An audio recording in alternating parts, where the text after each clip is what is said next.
نحمده ونصلي على رسوله الكريم اما بعد فاعوذ بالله من الشیطان الرجیم بسم اللہ الرحمن الرحیم۔ ہدیہ کی سنتیں، بڑوں کو یا دینی مقتداؤں کو ہدیہ دینا اور ان کو قبول کرنا چاہیے۔ حضرات صحابہ بکثرت ہدایہ کا معاملہ رکھا کرتے تھے۔ آپ صلی اللہ علیہ وآلہ وسلم نے عورتوں کو بھی ہدیہ کا حکم فرمایا۔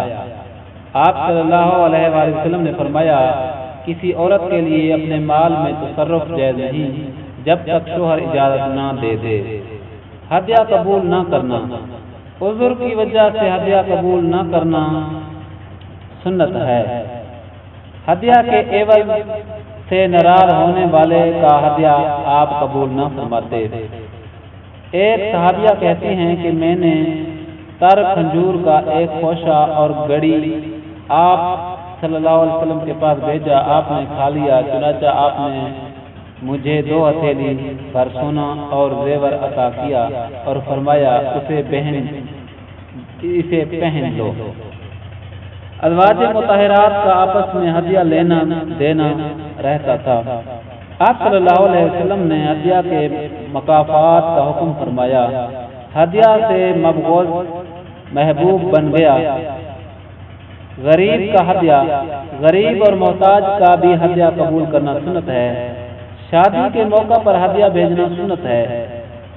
کافر رشتہ دار کو ہدیہ دینا درست ہے، مصالحے کی بنا پر نہ کہ خلوص محبت سے۔ قریبی ہمسایہ کو ہدیہ دینا سنت ہے۔ معمولی درجہ کا بھی ہدیہ قبول کرنے کا حکم فرمایا۔ احسان اور ہدیہ کا ذکر کرنا، کسی کے احسان اور ہدیہ کا ذکر کرنا شکر کرنا ہے۔ آپ نے متفاخرین کے کھانے سے منع فرمایا۔ جس پر قرض ہو اس کا ہدیہ قبول کرنا منع ہے۔ ہدیہ کی واپسی ممنوع۔ 3 چیزوں کا ہدیہ واپس نہیں کیا جاتا: دودھ، تکیہ، تیل۔ آپ صلی اللہ علیہ وسلم گوشت کی دعوت یا گوشت کا ہدیہ رد نہ فرماتے تھے۔ آپ صلی اللہ علیہ وسلم عطر کا ہدیہ واپس نہ فرماتے تھے۔ احسان اور ہدیہ پر دعا کرنا، احسان یا ہدیہ کا بدلہ دعا سے دینا سنت ہے۔